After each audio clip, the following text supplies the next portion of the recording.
541, 43. Yes.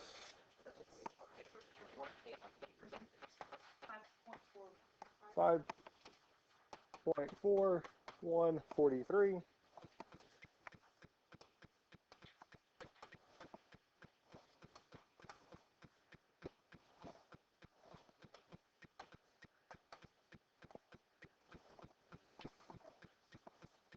So, solving radical equations. First thing we need to do, or first step, is there one radical? Well, no, there's two. If not even amount. Well, okay, they're already evened out. Yes? So that moves us to step 2. We want to put both sides to the nth power. And what's our power going to be? 3. Now on the left-hand side, the cubed root of y plus 6 cubed, while the cubed root and third power would cancel, giving us y plus 6. The right-hand side, the cubed root of 5y minus 2 cubed, while the cubed root, third power would cancel, giving us 5y minus 2. Since there's no y squared, y to a power, we just have y. We need to get y by itself. There's different things we could do. I'm going to add 2 first. Telling us y plus 8 is equal to 5y. Then we would subtract y, telling us 8 is equal to 4y. And lastly, we would divide by 4, telling us y is equal to 2. Questions?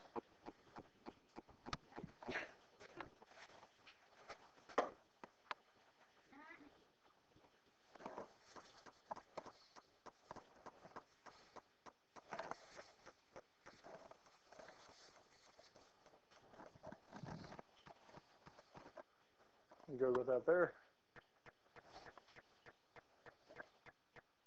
That's kind of a nice thing with the one radical on either side. We put both sides of that power and solve. If they're on the same side, move one to the other side, then go from there.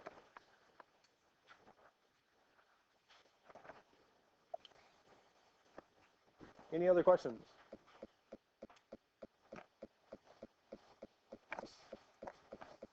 What we're looking at today is operations on functions.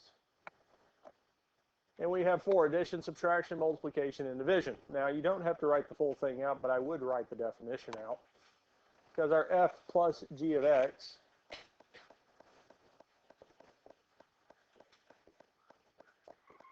is the same as f of x plus g of x. Our next one, our subtraction, f minus g of x, is f of x minus g of x. Our multiplication, f times g of x, is f of x times g of x. And lastly, our division, f divided by g of x, is the same as f of x divided by g of x. So you don't need the example part of it, but I would write the definition. This middle piece here.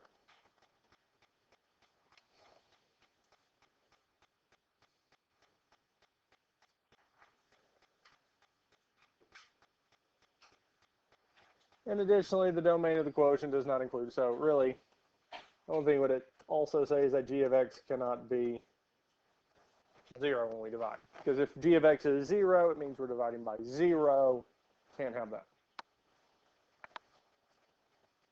Questions on this here?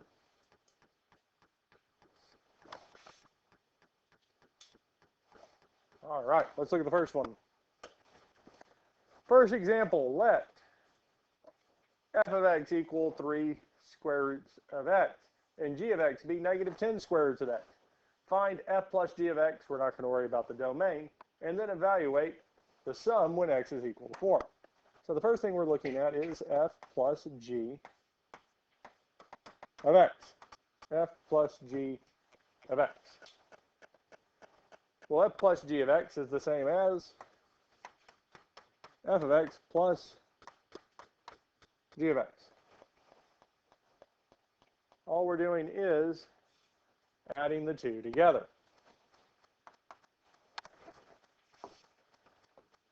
Now the first thing we want to do is plug x into f of x, or really we're just replacing f of x with its function, which is 3 square roots of x.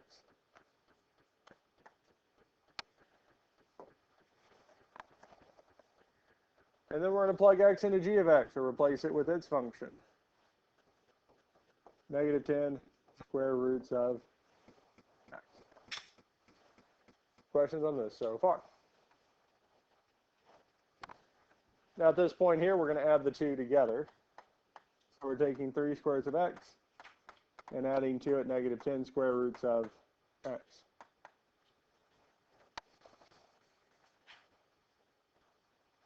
Now, 3 squares of x, negative 10 squared of x are like terms because they both have the same radical, and what's inside the radical is the same because they're both square roots, and what's inside of it is just x. And since they're like terms, we're really looking at 3 minus 10. And 3 minus 10 is negative 7 square roots of x.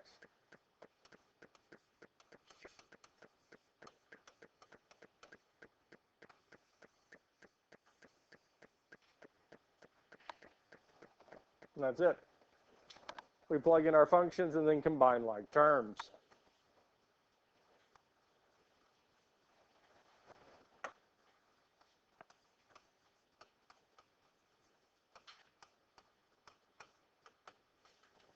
Questions on this so far before we find f plus g of 4?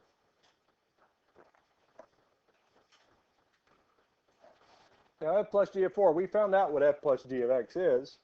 It's negative 7 squared of x. So f plus g of 4, we're going to replace every x in the function with 4. So it's telling us we're evaluating negative 7 times the square root of 4. Now there's two ways we can evaluate this. One, we can just go on and solve this here. Well, the square root of 4 is 2. And negative 7 times 2 is negative 14. So f plus g of 4 is negative 14.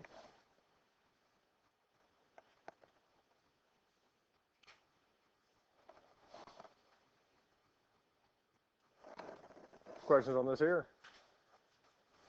Now there is another way we could have done this. And the other way we could have evaluated is negative 7 square root of 4. As we could have done it in the calculator. Either way works. Questions on this here? Before we move on, we'll look at another one with adding 2.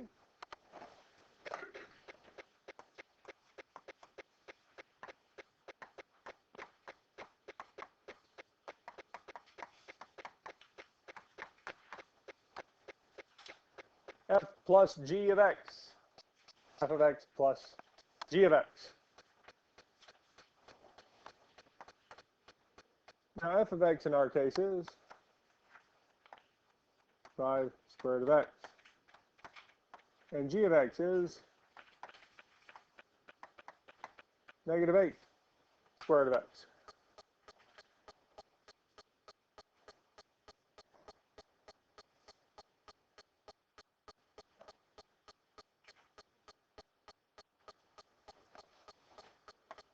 Questions on this so far? Now we're going to add these together. We have 5 square root of x plus negative 8 square root of x, or well, 5 square root of x minus 8 square root of x, plus a negative or minus. Either one of these will give us the same result. And 5 square root of x minus 8 square root of x is what? Negative 3 square root of x.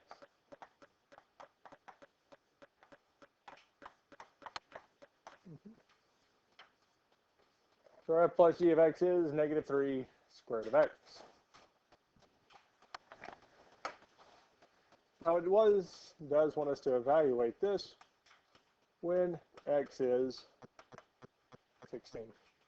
So we're saying negative 3 square root of 16.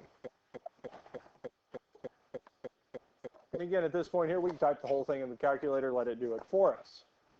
Or if we do this by hand, square root of 16 is 4, and negative 3 times 4 is negative 12.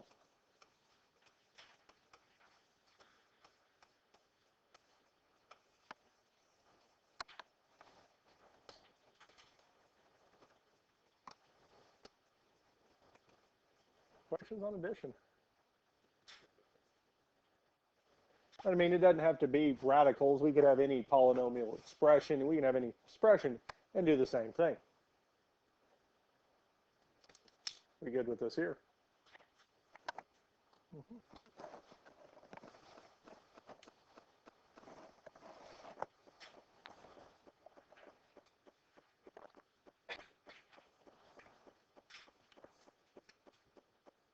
Any questions on this so far? Anything that doesn't make sense? Okay. We're ready for the next one.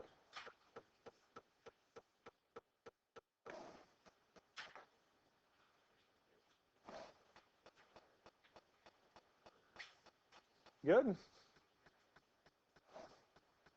Let f of x be 3x cubed minus 2x squared plus 5, and g of x be x cubed minus 3x squared plus 4x minus 2. This time we want to find f minus g of x.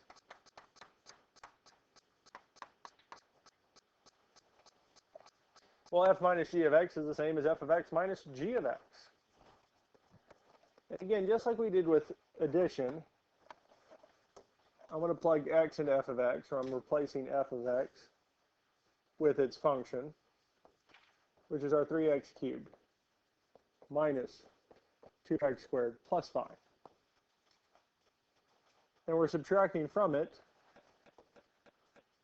g of x, and I'm plugging in x into g of x, or essentially just replacing it with its function, which is our x cubed minus 3x squared plus 4x minus 2.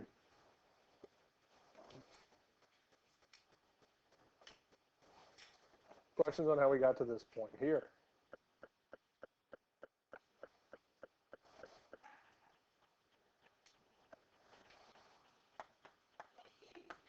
Now with subtraction, we do have to be careful. Not so much with the first part, because our f of x, our 3x cubed minus 2x squared plus 5 is going to stay the same. But our second expression, we do have to take this negative and distribute it through every term. We're going to multiply every term by, because we're subtracting it. So each of those terms is going to have this negative minus sign applied to it. So our positive x cubed is now going to be negative x cubed. Our negative 3x squared is now positive 3x squared. Our positive 4x is now negative 4x. And our negative 2 is now positive 2, because we just multiplied each one of these terms by negative 1. Didn't change the number, changed its sign.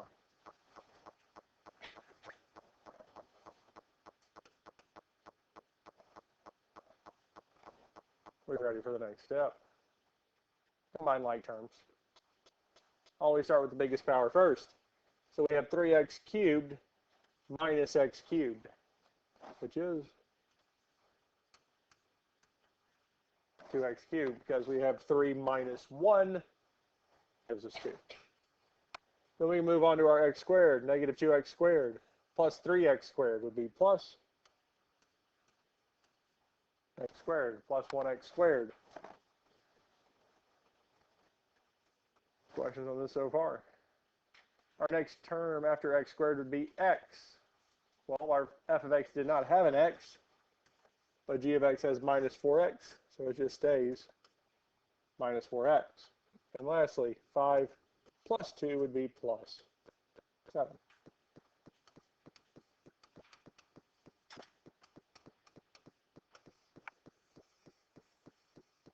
So our f minus g of x would be 2x cubed plus x squared minus 4x plus 7.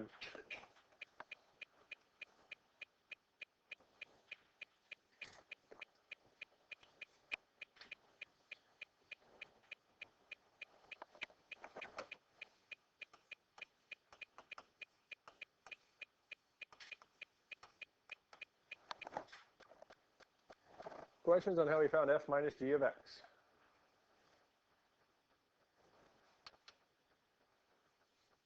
Feeling good about this here? Now, f minus g of negative 2. We have to evaluate it. So all we're going to do is take our f minus g of x and replace every x with negative 2.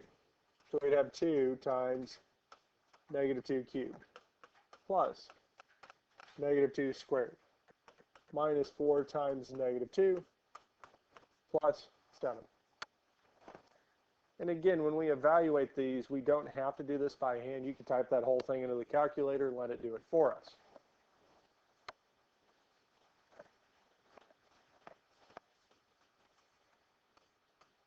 If we did this by hand, negative 2 cubed would be negative 8. Negative 2 squared is positive 4.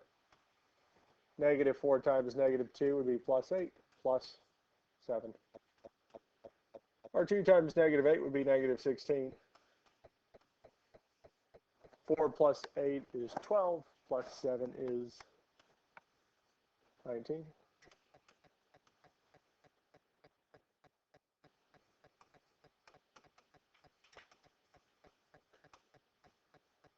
And negative 16 plus 19 should give us 3. And I think if you typed it in the calculator, you should also get positive 3.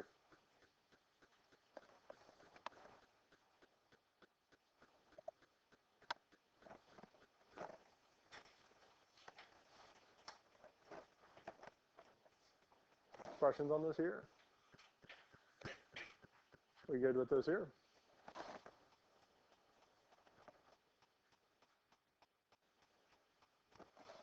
We ready for our next subtraction?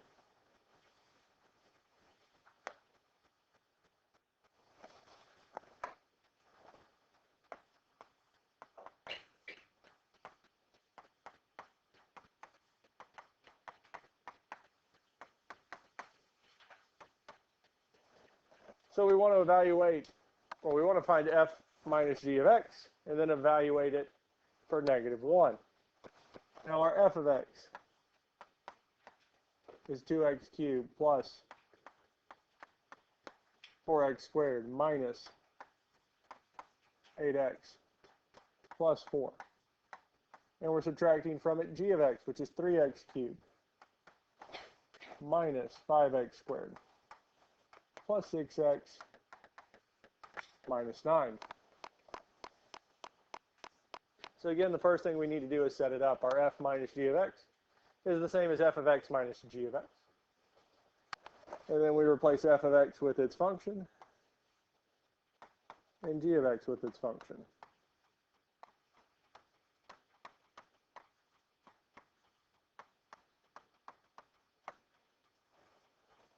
Now once we've replaced them, we're going to drop the parentheses around the first one, which doesn't do anything because the sign in front of it is plus. Now our second set of parentheses, we do need to distribute this negative, which makes our 3x cubed negative 3x cubed. Our negative 5x squared becomes positive 5x squared.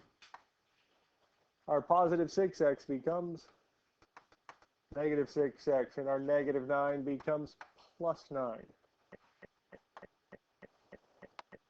And we get this here.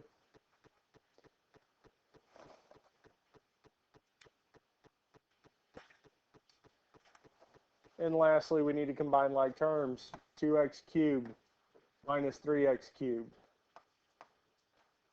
Either way, we're still going to have x cubed, but 2 minus 3 is negative 1, so we would say negative 1x cubed, or just negative x cubed. 4x squared plus 5x squared would be plus 9x squared.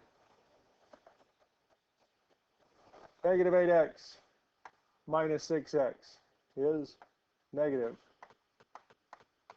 14x. And lastly, 4 plus 9 is plus 13.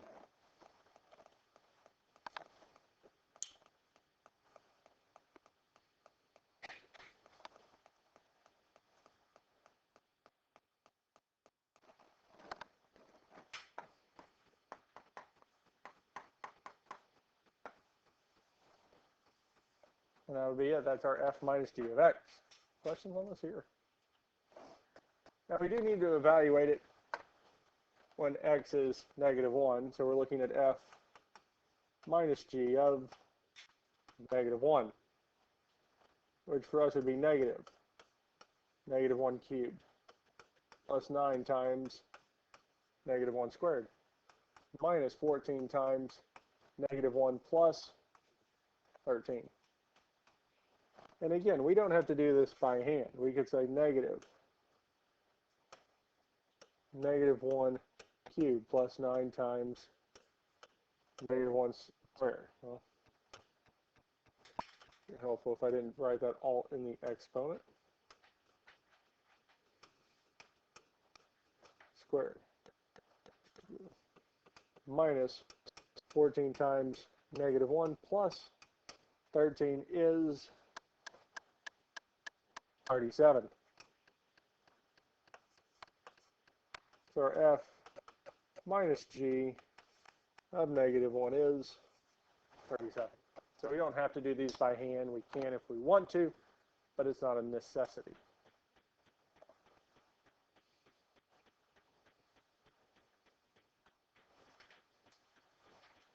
Questions on addition or subtraction so far?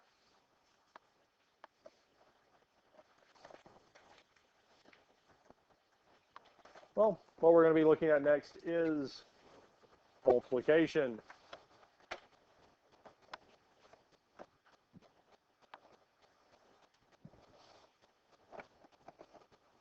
Let f of x be x squared. Let g of x be the square root of x. Find f times g of x. And we're not going to worry about the domain.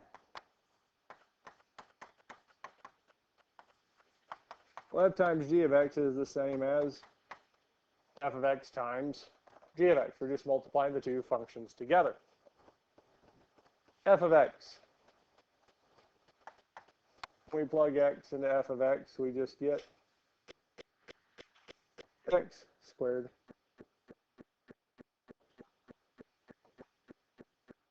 and we do the same thing for g of x. We get square root of x.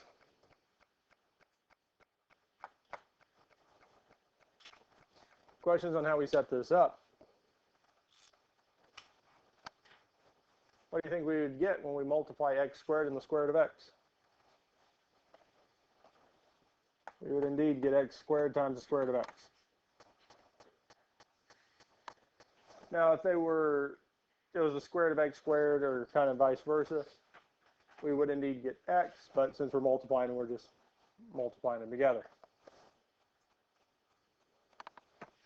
And since there's no radicals in the denominator, we don't have a fraction inside the radical, I would take this as the final answer. Now, the textbook does take it a step further. And I'm going to show you this here because they want it as a single variable, not two. Don't know why. But I'm going to go on and show you this here just so we've seen it. I mean, you can write it down. I would. Not wrong, because this is some of the correct steps. Now, this is going to go back a bit because to rewrite the square root of x, we're going back to our nth root of a to the x is equal to a to the x over n as a fractional exponent. Now, for us here, we would have our x, and since it's a square root, the n value would be 2.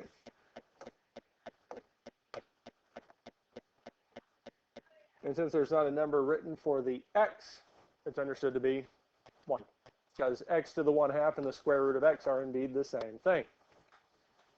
Now, because we have like bases being multiplied, we can add the exponents, because whenever we multiply like bases, we add the exponent. So we would do 2 plus 1/2.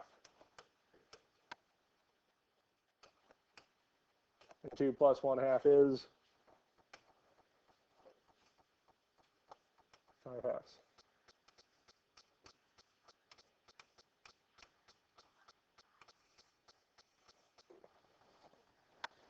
So that there is the final answer.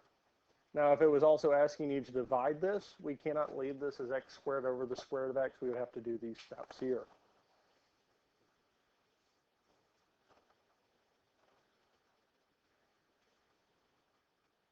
But instead of adding, we would subtract, because if we're asking for x squared over the square root of x, we'd say x squared over x to the 1/2.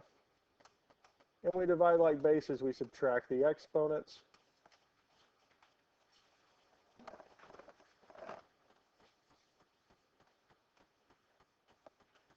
Which would be x to the 3/2. Because we can't leave a radical or fractional exponent in the bottom of the fraction. Okay. Now for this here multiplication, I would take either one of these here. Any questions on how we did our multiplication? We good with this here? Now the last thing we have to do is find the product when x is 9. So we're looking at f times g of 9. Now again, we did see two ways. One of them is our x squared times the square root of x. 9 squared times square root of 9. Well, 9 squared, 9 times 9 is 81. Square root of 9 is 3. And 81 times 3 is 243. Now we could have done that in a calculator. So 9 squared times second square root 9, and we get 243. Now the other way we had it, we said that f times g of 9 is, well, 9 to the 5/2, or x to the 5/2. Now if these are indeed the exact same expression, they are equivalent, what should 9 to the 5/2 be? What do you think? Yeah. Because if they're equivalent, they have to be the same. 9 to the 5/2 is indeed 243. Because if they're equivalent expressions, they should give us the same value. Our value for this is 243, no matter how we slice it. Questions with this here? We're ready for the next one.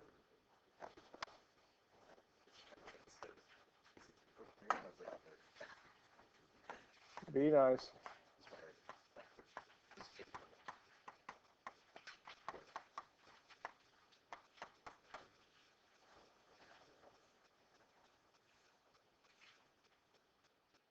Our other multiplication problem we're going to look at is f of x times g of x.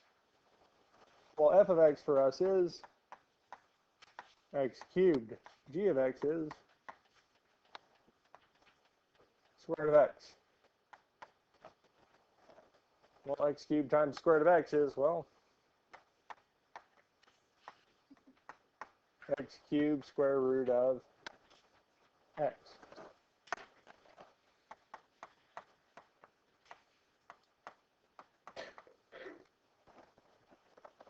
Just like the last one, we can change the radical into a fractional exponent. Because the square root of x is x to the 1/2. Now, if they already gave it to you as fractional exponents, go on and add the exponents together. So we'd say 3x to the 3 plus 1/2. Now 3 plus 1/2 is 7/2. So we'd have x to the 7/2. Questions?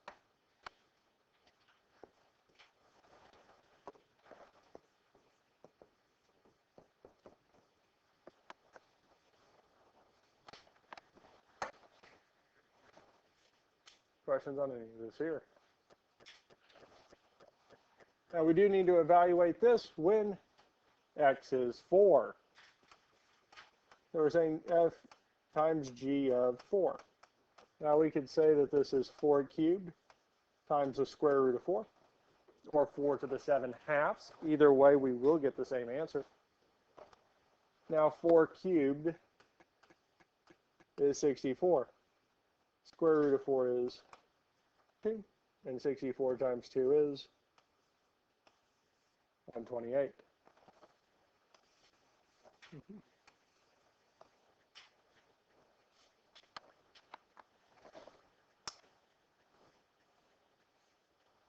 Questions on this here?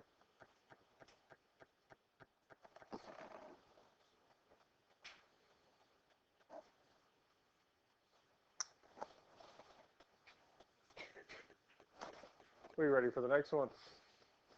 Yep, okay.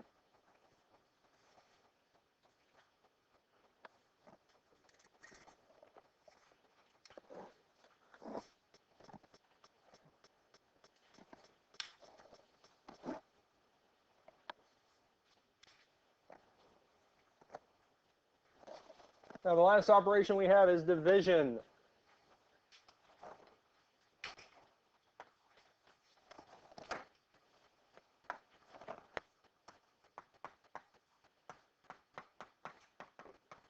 We're doing f divided by g of x, which would be the same as f of x divided by g of x. And just like we've been doing so far, we're going to replace f of x with its function, so 6x. And we'll replace g of x with its function, x to the 3/4.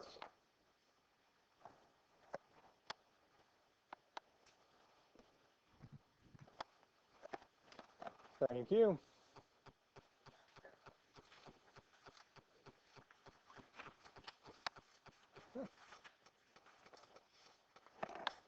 Questions on this so far?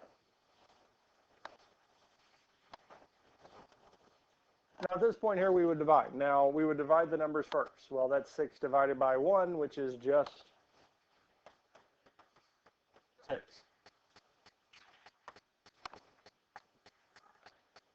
Now when we divide like bases, we subtract the exponents. Now since the exponent, or the variable is exponent on top, not subtract. Yeah, when we divide like bases, we subtract the exponents. So we'd say 1 minus 3/4. And it would be in the numerator, which would give us 6x to the 1/4.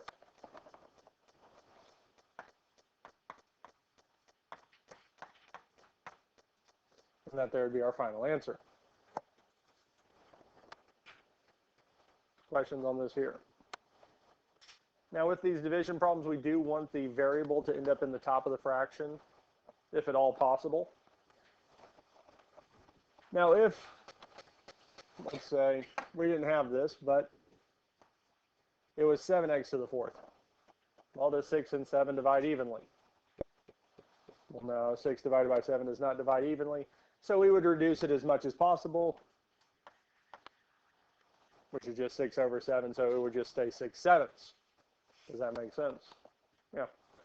But we don't have that. We just have 6x to the 1/4. Now the last thing we need to do is evaluate this when x is 16. So we're saying f divided by g of 16, which would be 6 times 16 to the 1/4. Now at this point here, we could plug this into the calculator and let it do the work for us. So we could say 6 parentheses 16 to the 1/4, which is 12.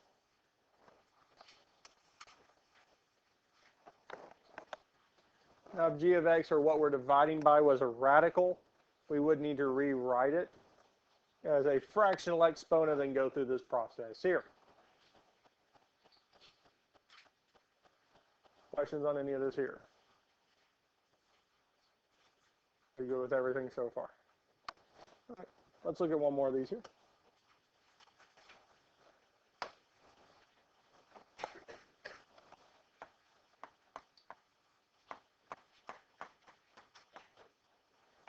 F divided by g of x. Well, f of x in our case is 4x. G of x is x to the 2/3. So again, the first thing we would do is divide our numbers. Well, actually, I'm getting ahead of myself. Because we would really say that this is f of x over g of x. If you've already written it out, that's fine. Because it is the exact same thing, we're just taking it one step at a time. Because especially when you do these on the assignment, there's no reason you have to write it out as f of x, f over g of x, because we understand that's f of x over g of x, which is our 4x over x to the 2/3. I'm not expecting you to write it out step by step, but I'm doing this so that we can see the process here. Now at this point, again, we would divide our numbers. 4 over 1, which is just 4. X over x to the 2/3. Well, we're doing 1 minus 2/3, and 1 minus 2/3 is 1/3. So our f divided by g of x is 4x to the 1/3.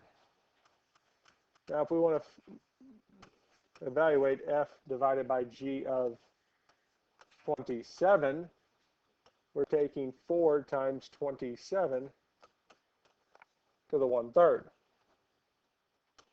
Again, we can grab a calculator and say 4 parentheses 27 to the 1/3, giving us 12.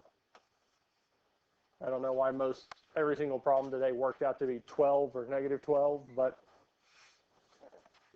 that's how it worked out with those there. Questions on this here?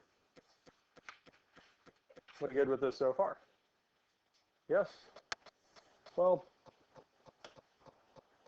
we're not actually going to do this one here, but I do want to show you it here because I feel like at this point we feel good with addition, subtraction, multiplication, division. Yes?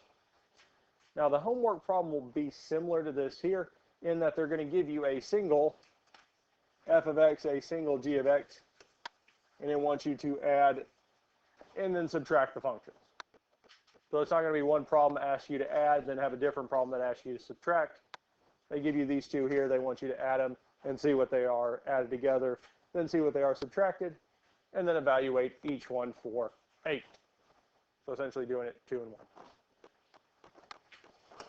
Same thing's true for multiplication. It'll give you one f of x, one g of x, and you'll multiply them together and then evaluate at a certain value. And that's it.